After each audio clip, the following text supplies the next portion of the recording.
Welcome to another edition of the eSpot with Camille. The eSpot is your location for the latest in entertainment, beauty, and design from the people who make it.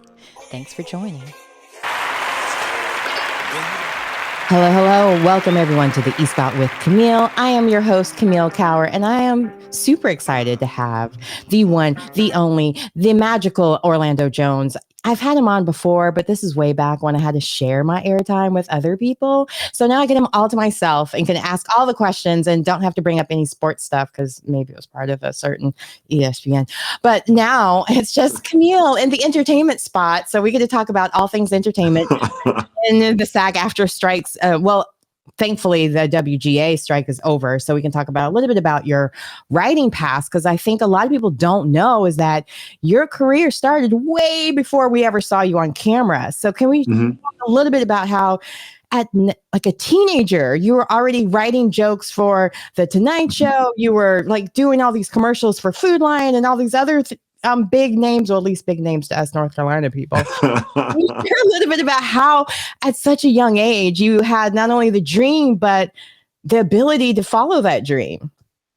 Oh, wow. How do these things happen? I don't know if it's a combination of life or luck.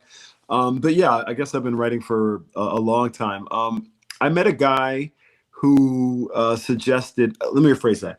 I was doing commercials in North Carolina, South Carolina, Georgia. I lived in South Carolina at the time. And I got hired as a consultant because they were trying to target young Black kids. They were trying to get out the message about AIDS as a pandemic, and it was obviously wreaking havoc on the community. And so they were like, we got to find some young Black kid to talk to who can speak young Black kid, because apparently we don't speak the same language. And I I got hired for that job, and I pitched them a bunch of ideas, and they paid me what I thought was a lot of money at the time. And then I found myself looking at the production board a couple of months later because I was in several of those ads, and I realized that I pitched them several $1 million worth of ad ideas that they had subsequently sold, and I was like, oh, that's how this works.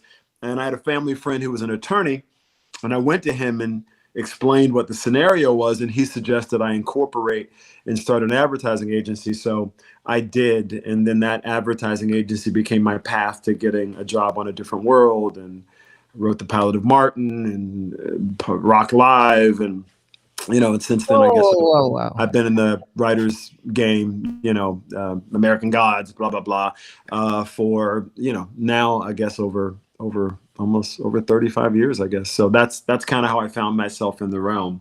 Was I got jacked, but not. Listen, they paid me really well. They they paid me $5,000. So I thought I was rich until I saw 6.7 million on the board, and then I was like, oh, okay. So my contribution got you that. Got it. Okay, I should probably incorporate and pitch it myself.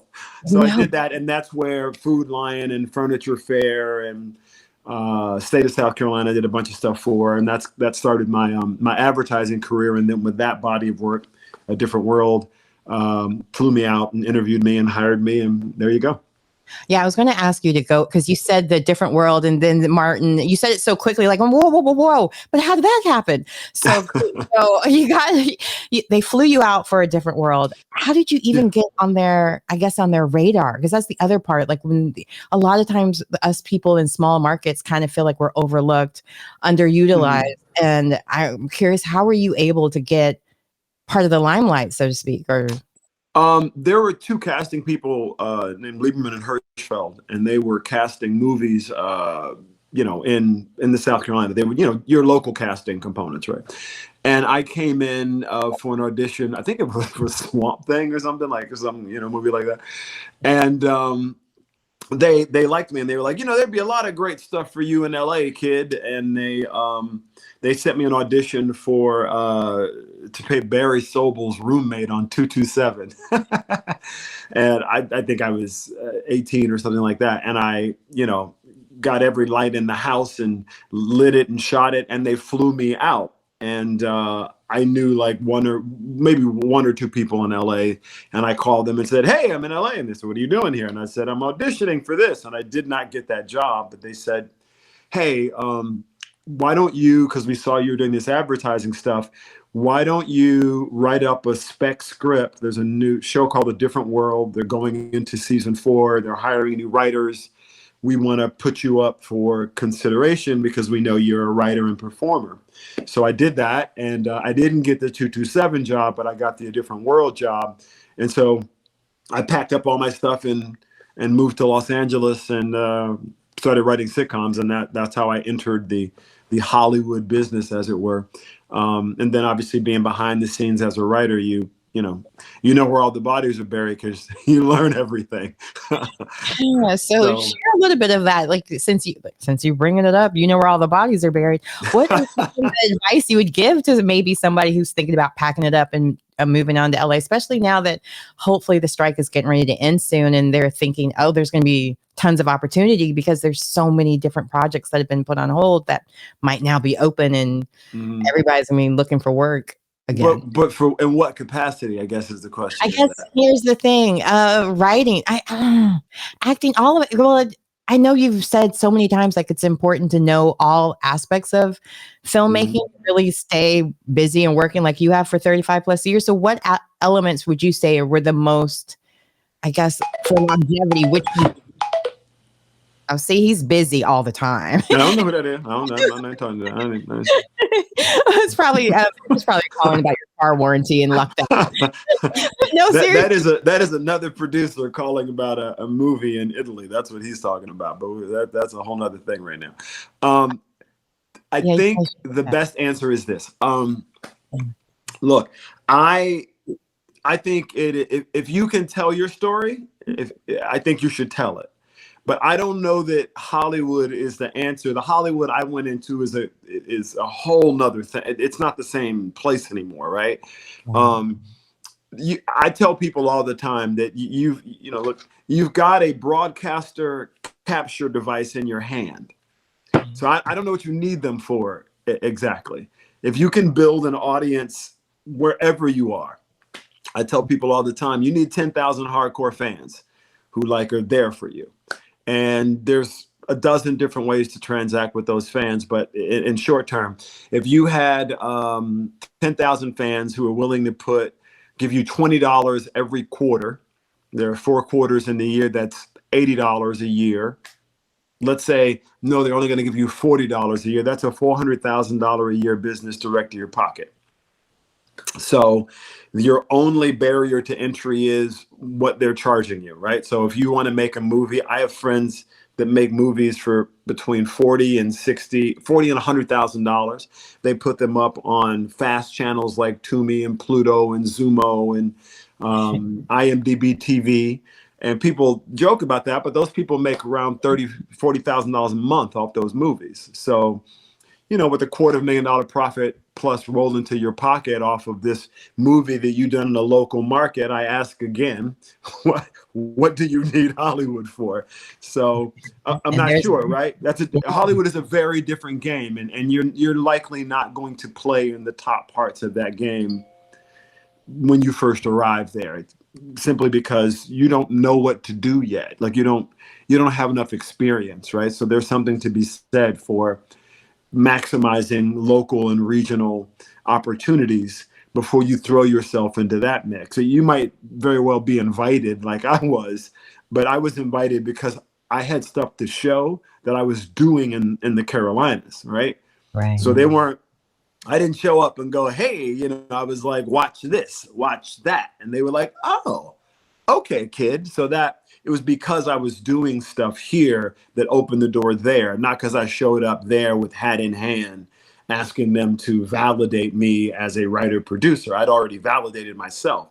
So I encourage people to do that before thinking you're going to land there and, write on Game of Thrones. Probably not. Yeah, that would be a dream come true for many, I'm sure. But obviously, we're sad at the way that season ended, so we're not going to go there again. I'm still hurt. Speaking of that, triggered. But I mean, I give them credit. They had the best breast to beheadings ratio in television. Like every 2 minutes, someone either got beheaded or they showed you breasts. So I get why the show worked, you know. oh yeah, I remember a friend of mine saying, "Why do you watch that porn?" And I was like, "What are you talking about? It's a great show." And once you introduce your parents to it, and your parents are like, "Oh yeah, I started watching that Game of Thrones," and you start thinking back, like, "Oh wow, I really recommended this to them." Thanksgiving's going to be awkward. I mean, they got to get over it, right? You know, like they got to just get over certain parts. Like they have the body parts, but we can't see them. So you know, yeah. TV is a different animal nowadays, or just filming different. I talk about this a lot with some of my girlfriends, where it's like it used to be that it was so taboo just to even have the blanket just show a little nipple here and there, and now you're like full on fledged. There's no one that we haven't seen nude. I mean, I don't know if you're planning to show some nudity up in your future too, but it's a lot of things out there now that they're changing, and with AI, like that being a big part of why people are striking from a writer's perspective and from an actor's perspective. Are you scared of losing who you are in part of that with no. I mean, that's the contracts they're working on now. No, okay. No. Look, you're not going to put certain the toothpaste isn't going back in the tube, right? Right. So if you want to go dig with the shovel and a pick, you know, knock yourself out. But the tractor is going to do it faster. And the 3D printer, you know, is going to do it even faster. And we lost him for a minute. I'm sure he'll be back. We were just discussing how AI can have that, like, what is it for him that he sees it's going to change? And, you know, it's a lot like having when calculators first were invented, or computers, where it's a tool that can be used for good or bad. But I'm curious what he thinks about it, coming from a writer, coming from a producer's perspective, as well as an actor's perspective. And he's back with us, so we can talk a little bit more about. I don't know what happened there. I don't think that we should be mad at technological tools, right? There's no point in that, because it's not going to change, right? I'm sure somebody with a horse and carriage was mad as hell about that car. My great grandmother used to call it a runaway carriage. Ooh, look at that runaway carriage. So you know what I mean. So I'm not gonna waste my time being mad about technology. But I point this out to you on the AI side. The AI is a great tool if you want to use it, right? And I'm sure what's going to happen without question is that it's going to be less of everybody needed to do the job. Less electricians, less set building, less gaffers. Virtual set technology is going to replace those things. Less drivers, less everybody, right? Less background. It's just going to be less of everyone necessary to do the job, right? So that's where we are, but that's not a phenomenon that is exclusive to the entertainment business. That's just workforce, you know, writ large, as it were. So I encourage people to learn the tools and learn how to use the tools to their benefit, rather than demonizing the tool that's not going anywhere ever. So in my humble opinion, I'm not concerned about that. There's only one me, and even an AI version of me still doesn't have my capacity, because it's not intelligent. It's machine learning. Machine learning is not intelligent. There are things it does extremely well, right? Research, it can cut all that. It can kill my time on having to research or figure this out. It can kill my time with needing the basic summaries about A or B. But replace me?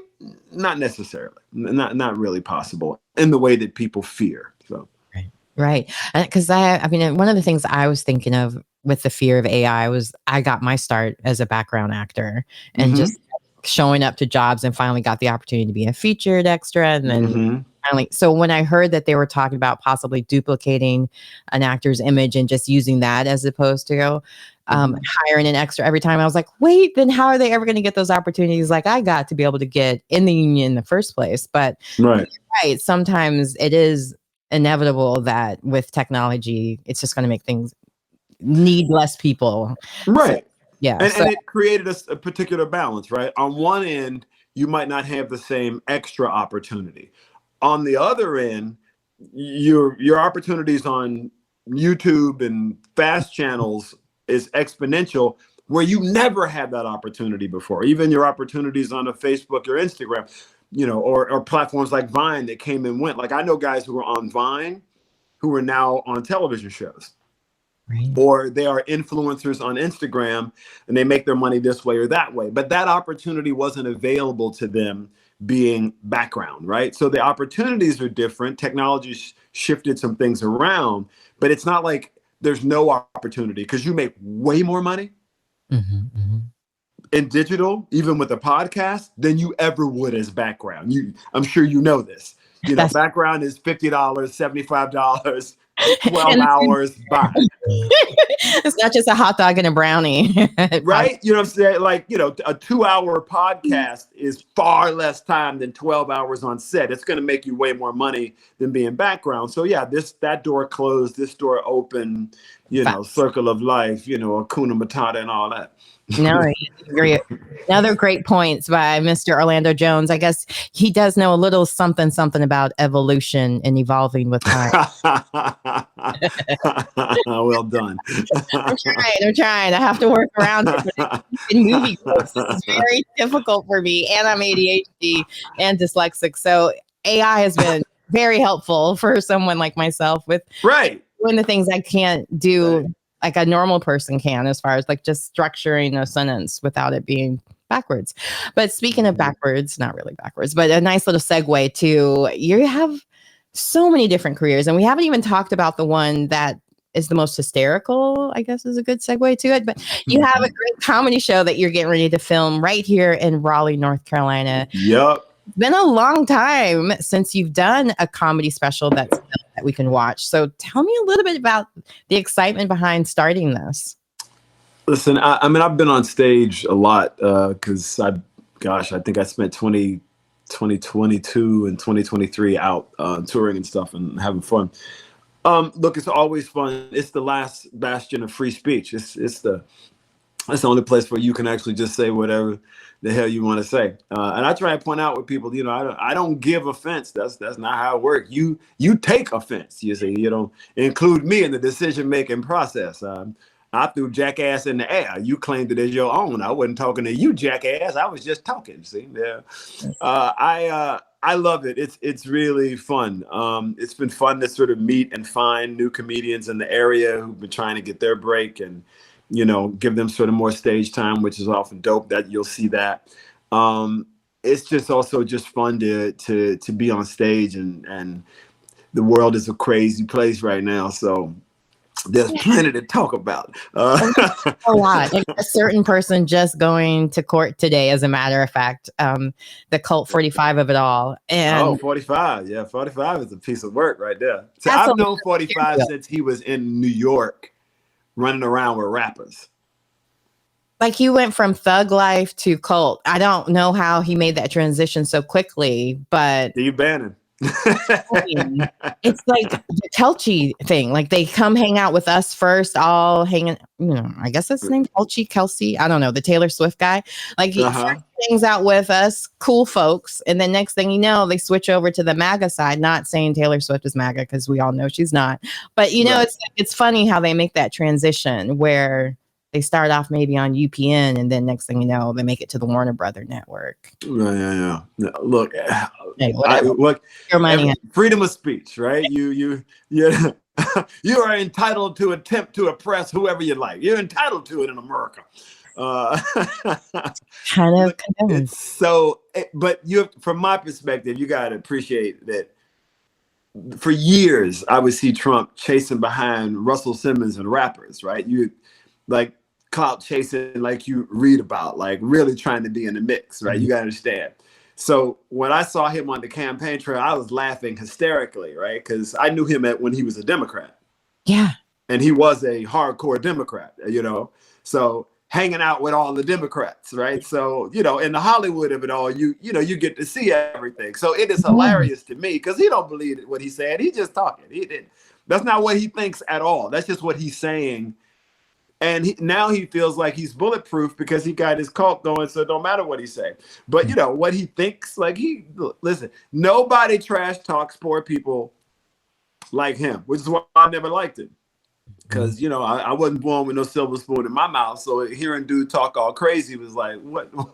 Why are y'all hanging out with this dude? Like, not my cup of tea. So the fact that he is flipped, I've watched him be so many different hymns, right? Yeah. So, but I always knew that his businesses were failing, and he got his money from the government. We always knew that, right? So now it's hilarious to see him be indicted for his businesses practices. Yay, teach his own, man. What I'm gonna say. Look, I don't want to.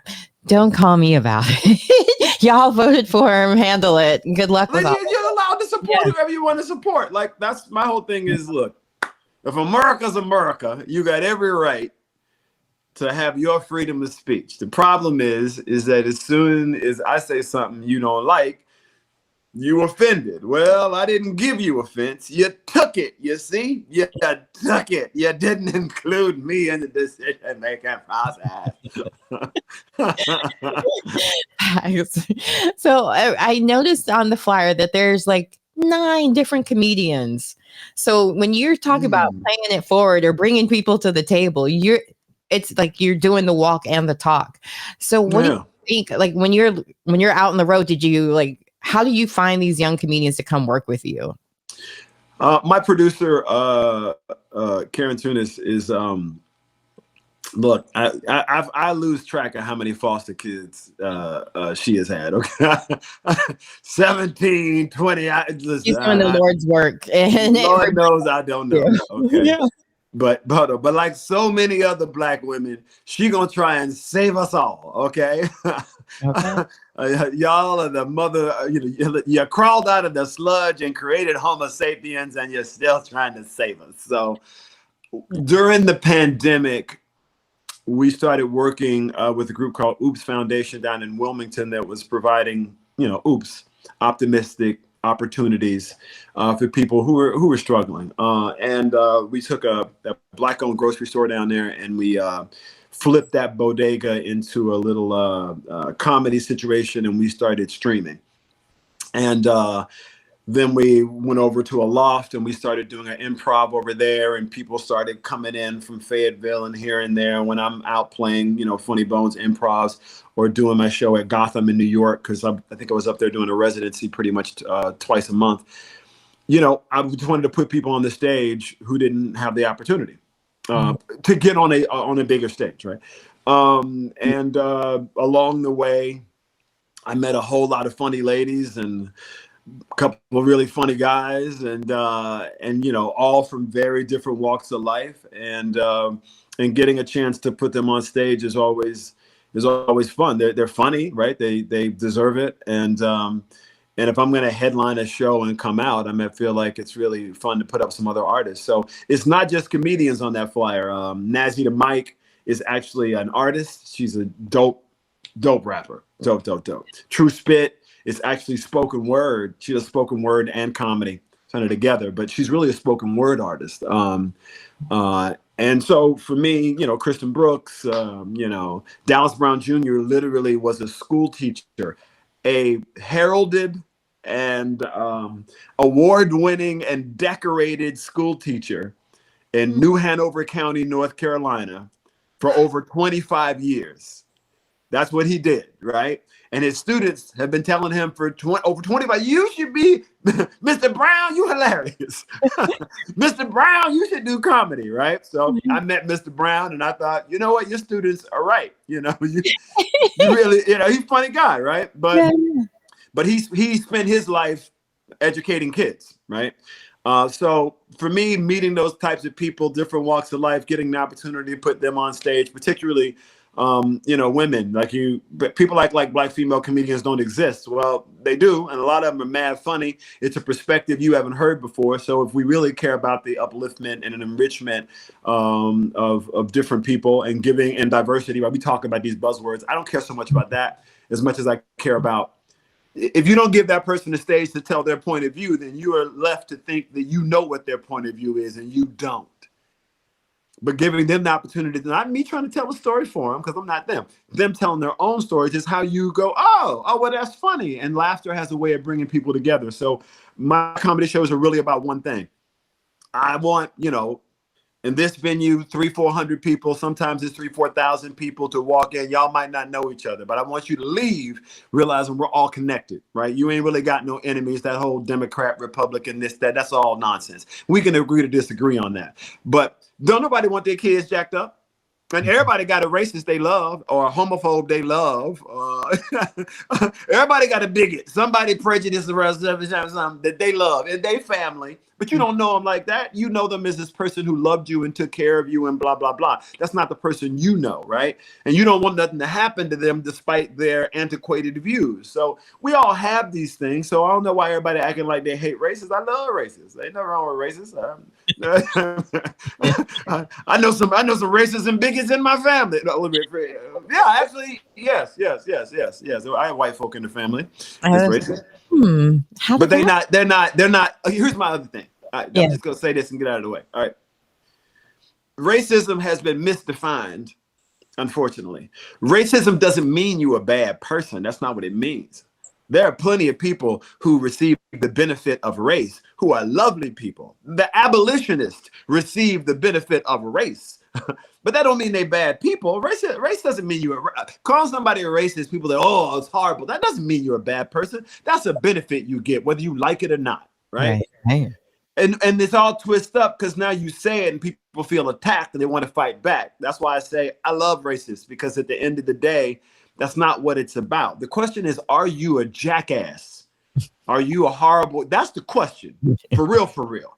So you might get the benefit. I don't get the benefit. You don't get the benefit, right? I get the demerit, right?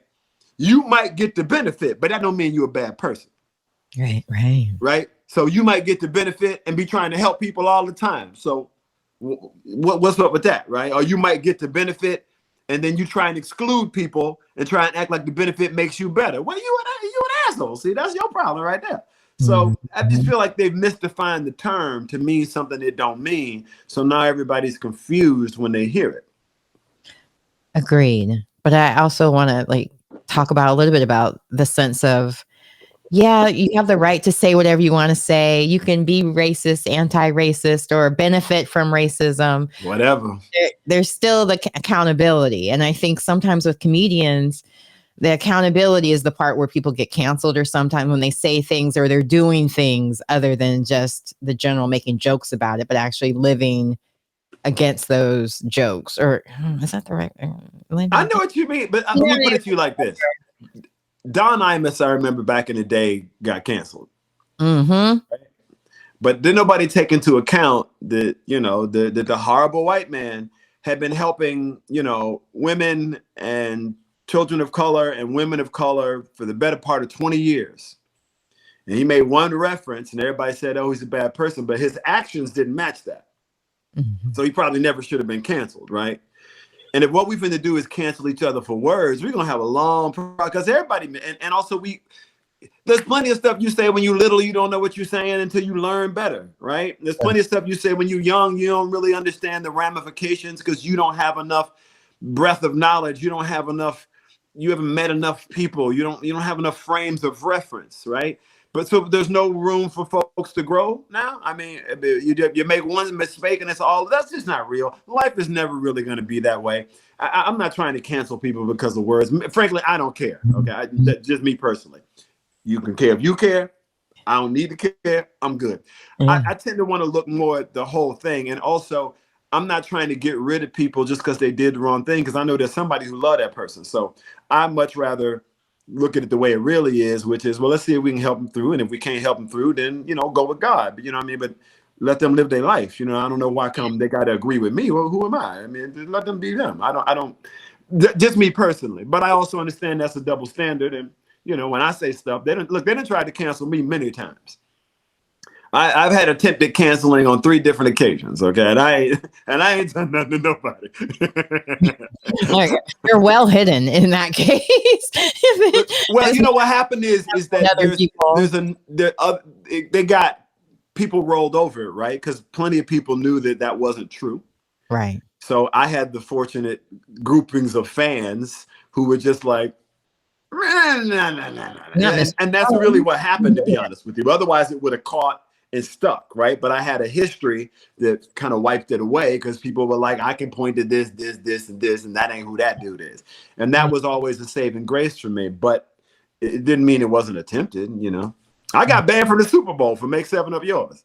That's right. Now, I mean, granted, I'm sure they would allow you back anytime you wanted now, because you're not still banned, are you? No.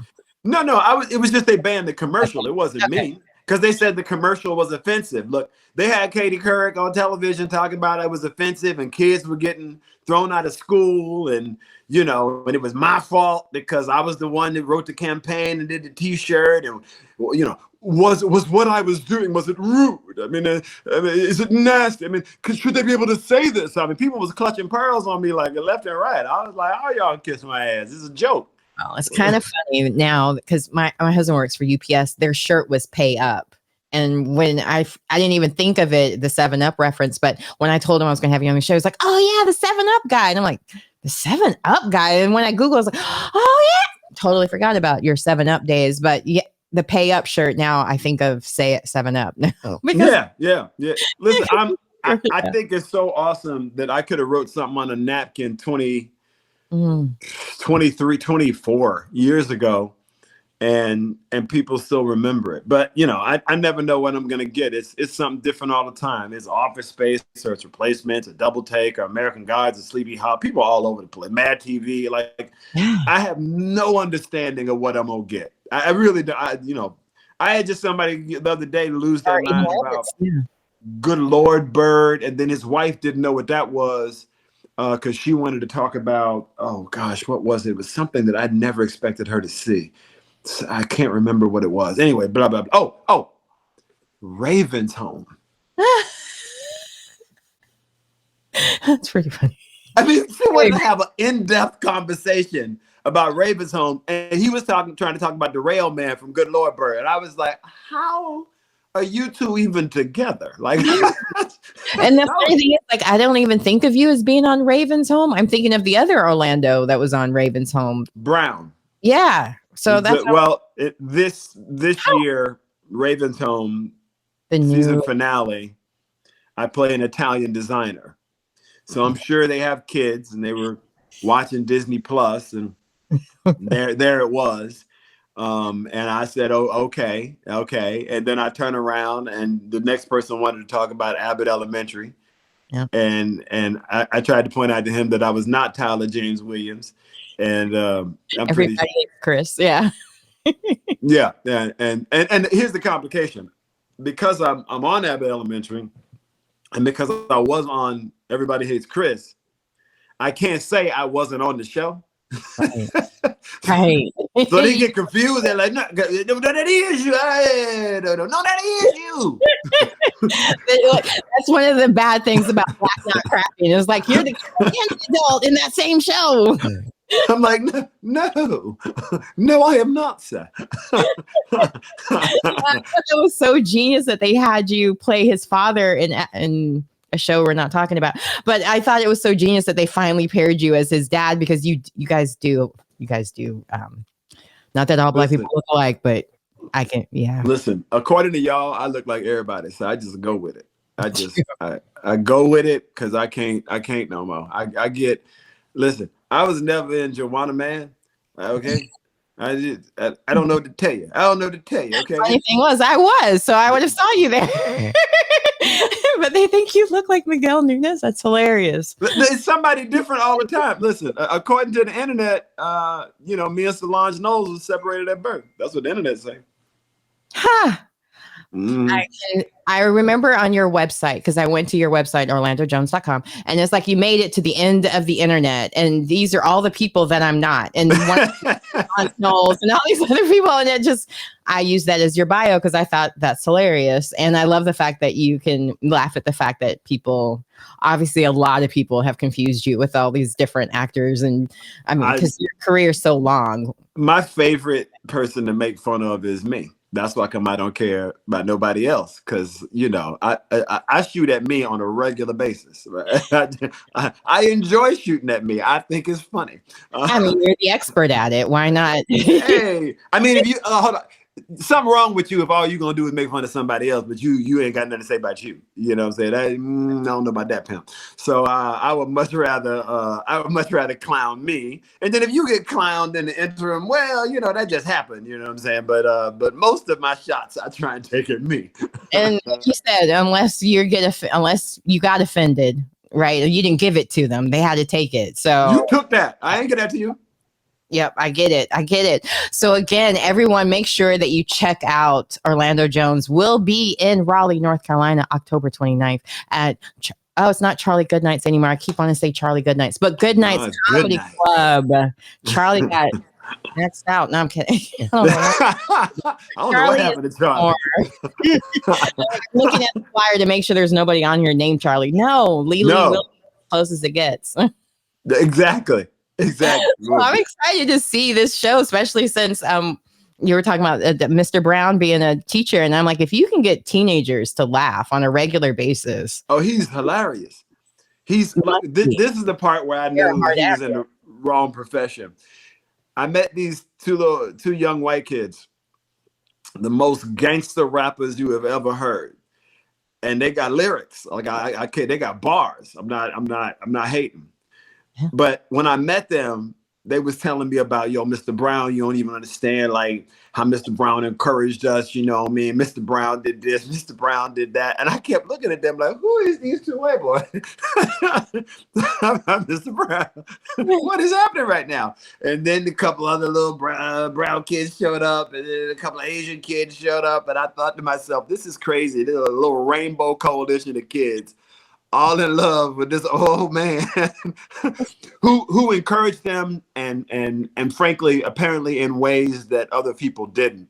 Yeah. So I was like, wow, look at this cat. This is kind of crazy. So, it goes to show you never know where the inspiration comes from. So opportunities. And it's great that they were all saying his names, because that's the part. Friends out there, make sure you're telling other people about your hidden talent friend, so they're not the best kept secret, because you never know when Mr. Brown could be your friend next door. Hey. Or whoever. So again, thank you so much for being on my show again. I can't wait. My pleasure. Once the strike is over, so we can talk more trash about a certain show that you used to be on, that you were writing for all the characters, especially the I have no comment. Characters. I think I've said everything that could be said. I mean, it's canceled now. That's what I was going to say. I mean, I've heard other things canceled. Right. So, needless to say, we don't mess with this God. So Mr. Orlando Jones, make sure everyone checks out your Instagram, as well as your anywhere else they need to check out to keep up with. Yeah, listen, shows. Instagram, TikTok, YouTube. I mess around with the older platforms a little bit here and there, Facebook and what the like. But honestly, I've been really kind of off social media for a minute, just because I've been writing and working. So I'm going to re-engage now and start back at going to cons and all that. I'm going to come back out of my shell, just because I feel like it's about that time. I'm come back out of hibernation. So yeah, check me on all platforms. I'm always around. Holla at your boy. Perfect. Good, because I saw something about a spa con coming up, some other con. Yeah, I just did spa con. It was incredible, actually. Yeah, a lot of fun at spa con. Yeah, in Arkansas. So more stuff coming. Oh, I know GalaxyCon's here in Raleigh, so of course I'm going to do a push for that. When is GalaxyCon? It's usually in July, the end of July. It's usually like the last weekend in July, at least in Raleigh, because they also have one in Columbus and maybe Dallas, maybe. Oh, word? How come GalaxyCon ain't hollered at your boy? I don't understand what's going on. I'm going to put it in the thingy-mabob, because they always ask for suggestions, so I'm going to make sure. Tell them to holler at me. Yeah, absolutely. I mean, I'm already here. I may as well come out. Like, I wasn't going to put your location out there, but I had heard that a certain person had left New Hanover and came on down to Wake County, so we can also appreciate you voting early. Oh yeah, I'm in it. I'm in it. I'm just as mad as the students at University of North Carolina. I'm like, how come y'all can't get this situation right? What's going on? Keep these kids safe. What's wrong with y'all? I mean, ever since Sandy Hook, we kind of have seen that they were not really doing anything about gun violence. But at this point, those kids are now adults and can vote. And so they're making a point of saying, hey, when is this going to change? So I'm really glad that we have you here, because we have a very crazy lieutenant governor that's trying to become governor that is anti-Semitic, anti-Hollywood, anti-everything great, basically. And well, he already cost this state enough money running productions out of it. And, you know, you look at, I'm like, I don't know what's wrong with you. Look at all of the businesses you hurt. Look at all the restaurants you hurt. Look at all the, you know, the lodging places you hurt. You know, look at all the revenue you snatched out of people's pockets. And the people whose pockets you hurt did not fall into this narrow category. You hurt plenty of what? Look, I'm a black neck. Okay, you hurt black necks. You hurt rednecks. You hurt the Asian necks and Indian necks. You hurt all of our necks with your foolishness. Now, if you want to believe that. But leave our pockets alone. Let us flourish. Let us have a good time together. What's wrong with you? Yeah, stop interrupting our money flow just because you don't understand it. Because hold on, listen, vote. These folks is ignorant. Vote, yeah. Lord, vote, please. They ignorant as the day is long. And let me be clear. I was one of those people who was like, who was not interested in voting for a very long time. I was like, what's the point? And the point is really, really clear now. At the end of the day. What made you make that change? Because I think a lot of times, like, we don't, because I've been involved in politics since before I could vote, because my parents were so, like, my dad was part of SNCC, so he like he taught me at a very young age, I have to vote, I have to make other people vote, and then like my different uncles were like running for board of education and stuff. I was out there getting out flyers at a very young age. So what was it for you that made you decide, okay, it's time for me to get involved? Look, during Obama's campaign, it was really clear to me that digital had presented a new opportunity for you to connect with audience in different ways. And particularly, you configure what you want to hear now, right? There's no such thing as mass news anymore. You program what's important to you. So everybody's in an echo chamber, right? If you want to do the Fox News Breitbart thing, that's all you hear. If you want to do the MSNBC thing or the NPR thing or whatever it is, that's all you hear. I listen to all of it, right? Because I don't want to be in a bubble and only hear people who think like I do. Diversity of thought is important to help developing ideas. Once I realized that we are all in a self-imposed digital echo chamber, it becomes important to engage and vote, because people in the echo chamber aren't listening to anyone else. So it's hard for them to move forward. It doesn't matter which side they're on. You know, I mean, you can be Democrat, Republican, Independent, you know, Tea Party, Sweet Tea Party. It don't matter. Whatever group you're a part of, you know, Nazi, neo-Nazi, whatever you group, you know, but you're in a bubble, right? Because you're not hearing anybody else. And I'm an actor, writer. My whole job is listening. My whole job is hearing and responding authentically. So in order for me to do that job, I got to keep my ears open and hear everybody. So that's why I think it's important for me to vote, because I need to hear what all this is saying. Oh, okay, y'all's is crazy because you don't think anyone else's opinion other than your own is important. I have my opinion, but it don't mean it's more important than yours. You see what I'm saying? So for me, if I'm listening to a person who doesn't care about diversity of opinion, well, then I'm not interested in dealing with you, because all you're going to do is try and shut down anybody who you don't like. I need somebody who realizes that you're entitled to your belief system, and I'm not going to try and hurt your pockets, and I'm going to try and help you and anybody who does or doesn't look like you get where you need to go. That really is what we're supposed to do as a society. We're supposed to lift each other up to get where we're trying to go. We ain't supposed to tear each other down and try and keep each other down, but, you know, that's what people who want to profit off of other people want to do. And they want to do that by keeping us divided. So as long as we keep fighting with one another, that's the game. So again, for me, anyway, I think it's, you know, important to vote to maintain a system of government that believes in diversity of opinion and diversity of thought. So otherwise, we're truly in fascism. Okay, so Mr. Orlando Jones for president in 2024. I got the announcement first. That's what the DAD stands for. Mr. Dad is getting ready to run.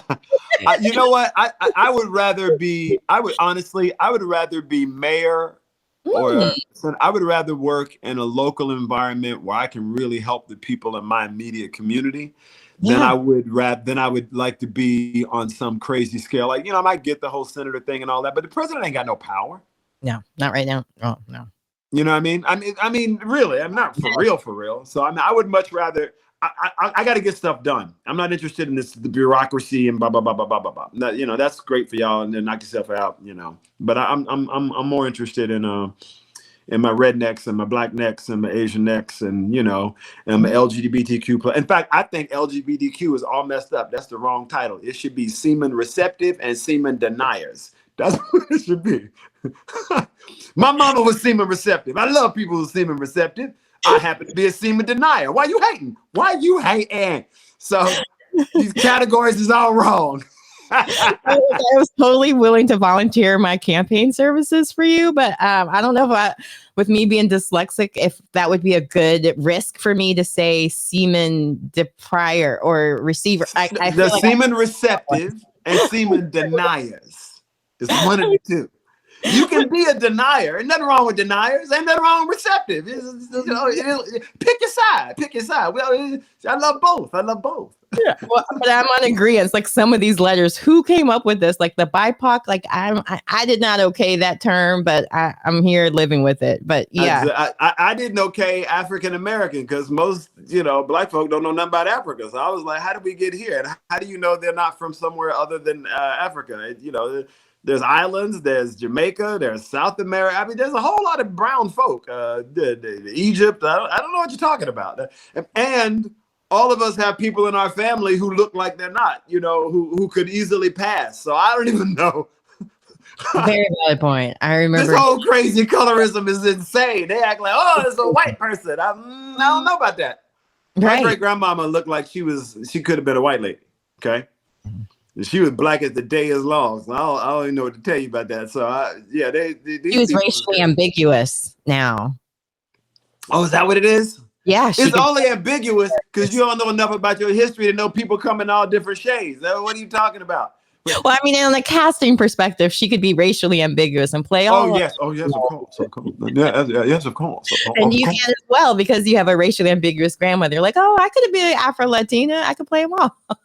Listen, Latinos are black. What are we talking about? No. You got the ones that are light. You got the ones that are dark. Ada Rodriguez goes on about this all the time because the guy who set up the legal fund for the NAACP and really laid the foundations for its power today is a blue-eyed, blonde-haired black man who refused to disavow his immediate family who did not look like him.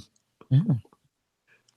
So what are we talking about here? W.B. Du Bois was super light-skinned. What are we talking about here? Hey.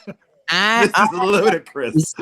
More opportunities for black folk. I'm okay with it. Claim whatever you want. Check all the boxes because I know they're doing it on the opposite side. Get every job you can.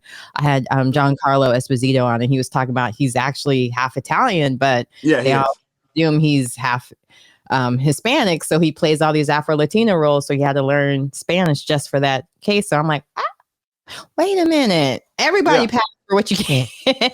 So he's a Latin Italian black man. That's what he is. You know what I'm saying? So I don't know. He simply does not fit into the box you want him to fit into. But that box is fake. It doesn't even exist outside of America. Nobody does it. It doesn't exist anywhere. At the end of the day, anybody who got any sense knows that that's, I mean, look, it's very simple. 97% of every human on the planet has DNA markers that came from a black woman. The first creatures to crawl out of the sludge is Homo sapiens. So what are we talking about? If that's the case, you're all related to this black lady because that's the way DNA works. So, I mean, I don't, Trump might not want to believe that, but that's the truth. I mean, that's, I mean, I know Mitch McConnell might go to his grave saying otherwise, but, not necessarily true there, my friends. In fact, the Grand Wizard of the Ku Klux Klan might have sickle cell next week. I can't help. I can't. Genetics comes out in different ways. Hey, man. Hey, but look, this is a country that's certainly made a lot of money off of dehumanizing other groups of folks, right? Be it by gender or by race. So I have 2 little girls, and never on my watch, homie. So I'm so glad you're here to help vote for that, because we need all our rights back, because it's not fair that your wife has more rights at her at the same age your kids are now. So don't even start me. Listen, I'm already did. He said, I'm a single daddy. That ain't my game. Yeah, well, needless to say, I'm in a war with 2 little girls. Yeah. That are my heart and soul. So I don't know what to tell you. I don't care what nobody thinks. I'm not rational about them. Please don't expect me to be. I'm not. I don't care. They're amazing. And other people agree with me that they're amazing. So I know I'm right. Just daddy. Yeah. Clearly. Well, again, thank you again for being a guest. Again, I appreciate it. I can't wait to meet you October 29th at I'd say Charlie's again at Good Nights. We'll meet over there. You can have a wonderful night. Make sure you guys get your tickets, because you're going to hear about it if you're not be about it, or you can watch it later on one of these networks that we're not allowed to talk about until after. Actually, I think you can talk about King Network TV. We're going to stream over Roku. So, King Network TV streaming over Roku and Apple devices. The show will be live there. And, of course, you'll be able to go out and watch. But it's going to be a fire show, seriously. Music, spoken word, comedy, good food, good drinks. You better bring your ass on out here, wear tight pants, because you might laugh your ass off. I would do that. So don't meet him there, beat him there. Okay. Well, thanks again, Mr. Jones. It was such a pleasure to have you on. And thanks everyone for out there for watching. Make sure you like, share, and subscribe, and make sure you keep up with Mr. Jones, because he's got a lot going on. All right. Thanks again. Come on. Thank you, Camille.